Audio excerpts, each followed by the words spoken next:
Alright folks, I thought I'd change things a little bit today. Let you actually see the wonderful Richardson Art watercolors, St. Petersburg color.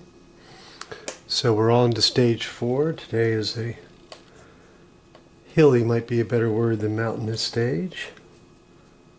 We do have a breakaway going. However, the breakaway has already had a breakaway. So it was 6 riders, I think it was, off the front.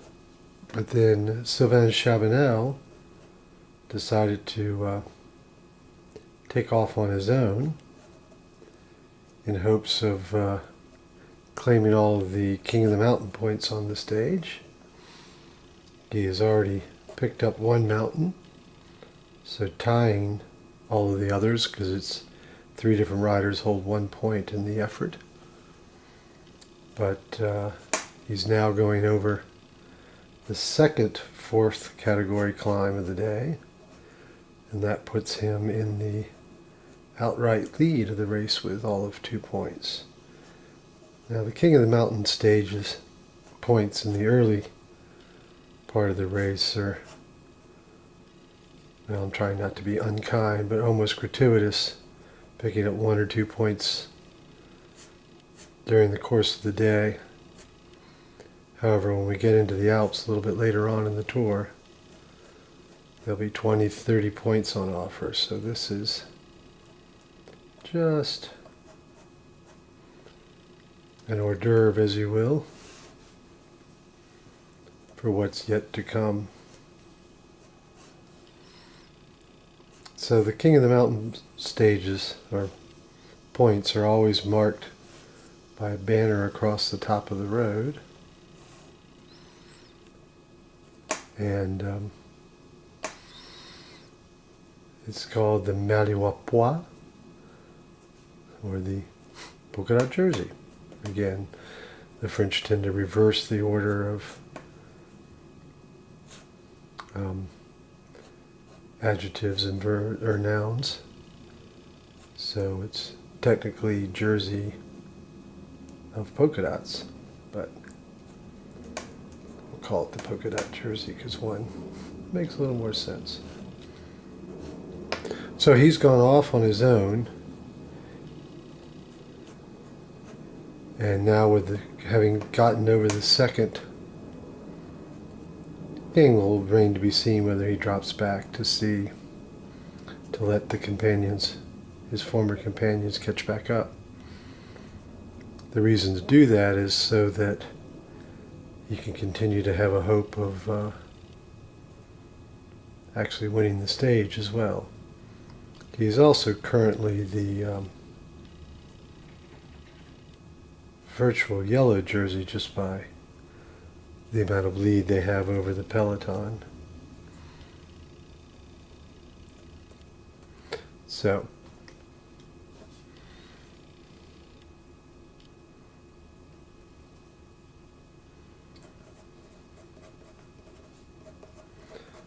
there's the title for this.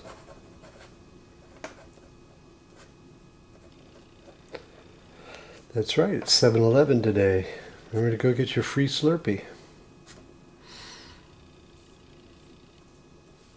So this is not a super big climb, so there's also not a super big crowd at the top of the climb. Now when we get to the Alps and the Pyrenees, it'll be crazy how many people are on the side of the road. Alright, so that's the line work. Decided to call it polka dots. And now we switch to adding color. And as I do, so I'm going to start with the nice pale warm colors. And again, as I've said before, the reason to do that is to keep the palette clean, let the colors be as bright as they can be. Not that these need a lot of help. The Richardson Art watercolors are just so powerful, so saturate. But I also do it so that my colors don't get muddy. So like if I were laying in this little section of flesh tone and I had a dark color nearby, that could bleed into the color I was doing, and it would make it muddied, dark, unattractive. Because after all, while I am trying to tell the story of the bike race and using video, so watching the race, painting what I see, trying to faithfully replicate what is happening in front of me, still trying to make a standalone piece of art. That's what I would tell kids when I would lecture them. Ultimately, like if you're painting a still life and it's sitting there in front of you, but something doesn't look right, remember all those wonderful still lives we've seen over the centuries. We don't see the actual still life. We don't see that bowl of fruit, that arrangement on the table, whatever it may be. We only see the painting. So ultimately, the painting is all that matters. I'm always hesitant to tell that to kids because you also need to learn how to capture that which is in front of you and put it on the page. So it's a balance.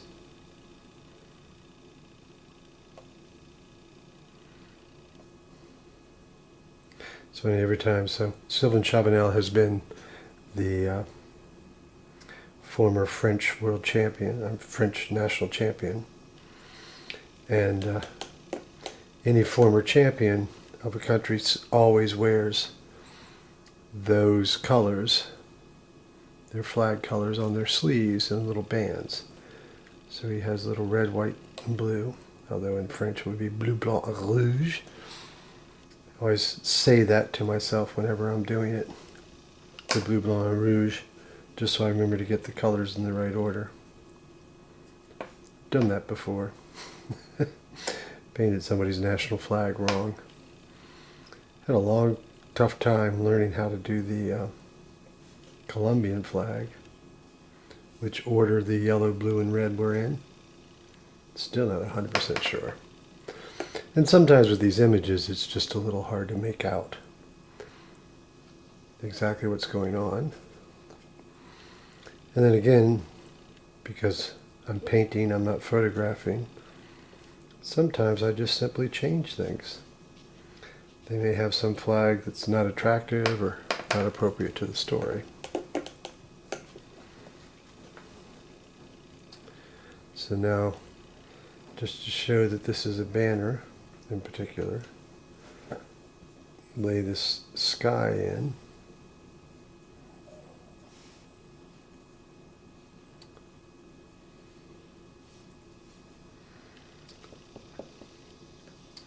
And then come back in and here, let's pick up a little more color for the few folks that are on the side of the road. There we go. Now we go to the trees, and it seems to be out here. These trees are catching a little sunlight, so make them a little lighter, brighter, catch of green. And then as the trees move into the shadows, I'll use that same light green I did and add some dark.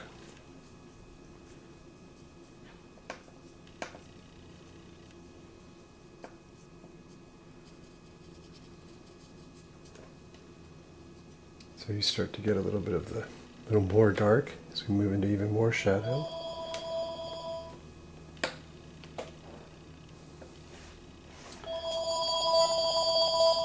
Sorry about that.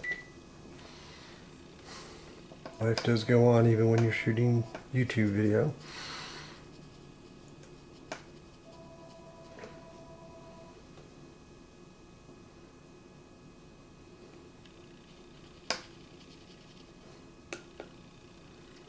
So now I want it even darker, so I'm going to pick up some of the residue darks that I have from previous painting. So you can see the palette, I've segregated the palette out into different types of colors. Green, blue, these orangey brown tones, yellow, the bright green, the area flesh tone, the reds, and that last one that I'm working out of right now are the darks. And again, I'm separating these colors so that I'm not constantly cleaning out the surface. That's wasting paint, time, energy. So now it's starting to get a little light. So to get a good dark, one of the things to do is add a bit of the complement, although not a straight complement in this case. So it's purple instead of red to come in and get these trees.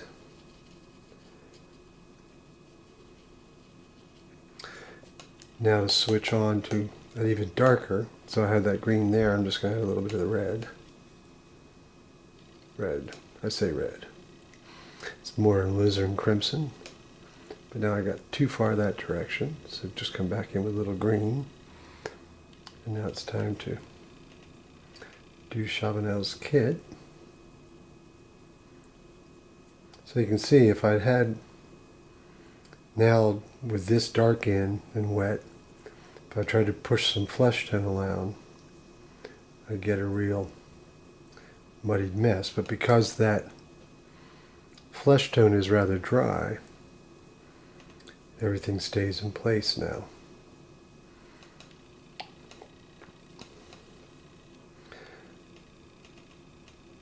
And this is the rest of the banner right here, so it's a dark section, the sponsor's name, which you can't quite see, and then the yellow, which is another sponsor, but also sort of the official color of the tour. Each Grand Tour awards the leader's jersey in a different color, so the Italians use pink, one of my favorite colors. The French use yellow, and the Spaniards use red. It all came about from various sporting papers that organized the events, and originally the French sporting newspaper published on at least their front page was in yellow. So that's where the yellow jersey comes from. Now you know. So again, I think I talked before yesterday about making your brushstroke follow the contour of what you're trying to convey. So this little rise in the road, this null, so if I end up with brushstrokes showing, the brushstrokes don't negate the form or texture of what I'm painting, but equate it, help communicate it. Alright, I haven't done the little marketing ploy of this, but these are original artworks, all painted, one of a kind, all go up for sale. Today this one will be available through the blog, is the easiest way to get there. It'll be available around 4 or 5 o'clock Eastern Standard Time. And the blog is theartofcycling.blogspot.com. The website is gregleach.com, G-R-E-G, I don't know how to spell my own name, GREIGLEACH.com. And thank you so much for looking, and I hope you'll subscribe. I'll be back tomorrow with the next piece.